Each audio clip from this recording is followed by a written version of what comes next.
Hello friends, today I am currently in my basement because we need to get some furniture done, and I'm going to try and accomplish getting 3 pieces done in one day. And if I'm being honest, it is actually already 3 o'clock today. I was going to try and get these by the antique booth this afternoon, which closes at 6, and I've already been by there once this morning. So I have about 2 hours to get all this stuff done.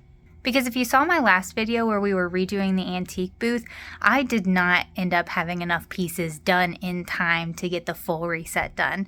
But the thing about antique booths is you can't really wait to get that product in because it can be seasonal and you want to make sure that you're making sales. So instead of delay the full reset, I just decided to get in what I had, and now it's time to play catch up. Come with me and see if I can do it. Today there's 3 smaller pieces that I'm wanting to get done. There's an old display case that I think would be really cool in this reset, a half moon table that I think we're going to repaint because the finish on it is just no good, and then a smaller wall hanging coat rack piece, which really only needs a little bit of wood glue. I knew the wood glue would take time to set, so I wanted to get that started first thing. I applied the glue in between the mitered edges and then used my amazing Girl Scout skills to tie a sliding hitch knot to apply pressure to the joint because I could not find my clamps anywhere. Repainting the table was also going to require dry time, so I started on that next. You can see how rough the condition of the finish was on the top and legs of the table. Sanding it down completely to restain it would have taken too much time, so I opted for a scuff sanding with my Surf Prep sander. I love that I can use the foam sanding pads to quickly sand detailed parts like these legs without eating into the wood and ruining the furniture. If you flip furniture or do lots of home projects and are interested in getting one, I do have a discount code in the description that'll get you 10% off your order.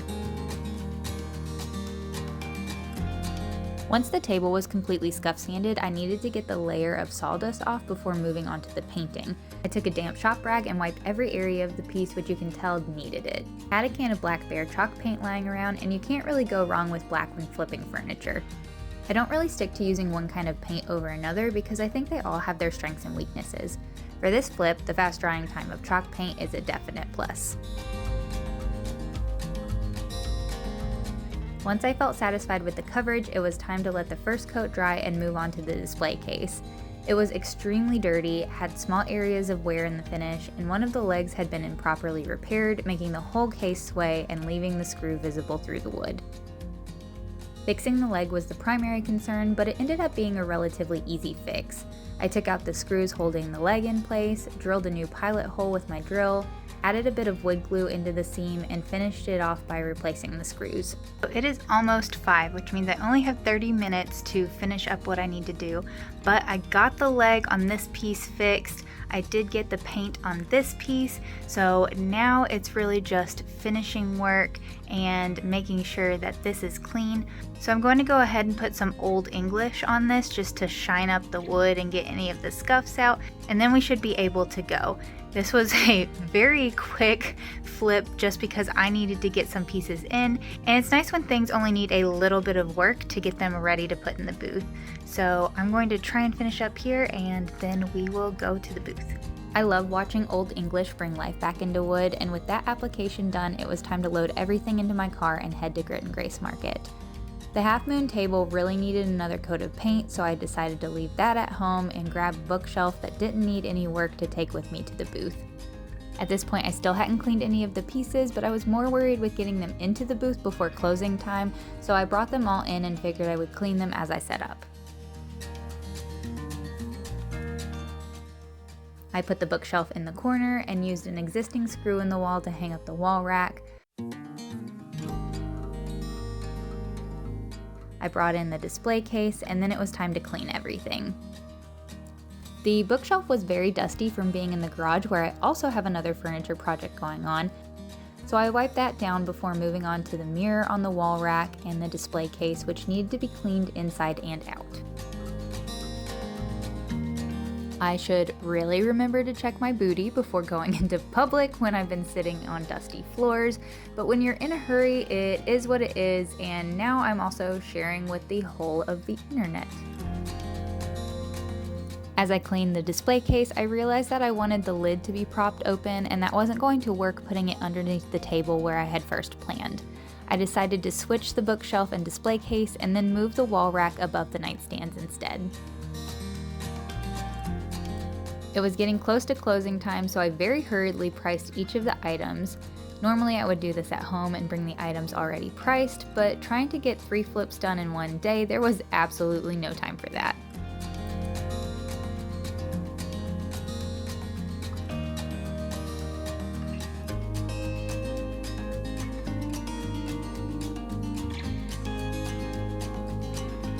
Well, I just finished putting everything in the booth and it is 5:50, so we had just 10 minutes to spare. I'm happy with how much more full the booth is looking, but still feel like I could fit more items in. I did not end up bringing the half moon table because it still needed a second coat of paint and I needed to let that dry. So we will probably go ahead and do that and then bring it in tomorrow. Overall success. We did get 3 new pieces into the booth. We filled up some of the space. So I think if we bring the 4th piece in tomorrow, we should be pretty full.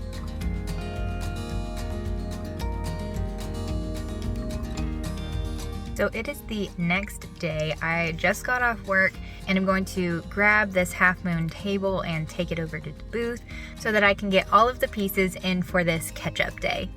We did it, friends, 3 flips in one day and 4 new pieces of furniture into the booth. Even though I did have to wait until the next day to get the last piece in, I think it still counts. There is always work to do when it comes to an antique booth, so of course, after I add more furniture pieces, there's going to be more space to put small items on. Now we just need to get more smalls to put on the tabletops, in the bookshelf, and in the display case. I'm not quite sure what I want to put in the display case, so if you have any ideas, let me know in the comments. I think a collection of something would be really neat. So let me know what you think I should collect and put inside the display case. If you enjoyed my crazy 2-hour furniture flipping fiasco, go ahead and hit that like button. And if you enjoy furniture flips, antique booths, home decor, and all things vintage, go ahead and hit that subscribe button because you're gonna like all of the videos that we post on this channel. We'll see you soon with another project coming up. But in the meantime, if you want to see how we put our celestial antique booth together, go ahead and hit this video and I will see you next time. Bye.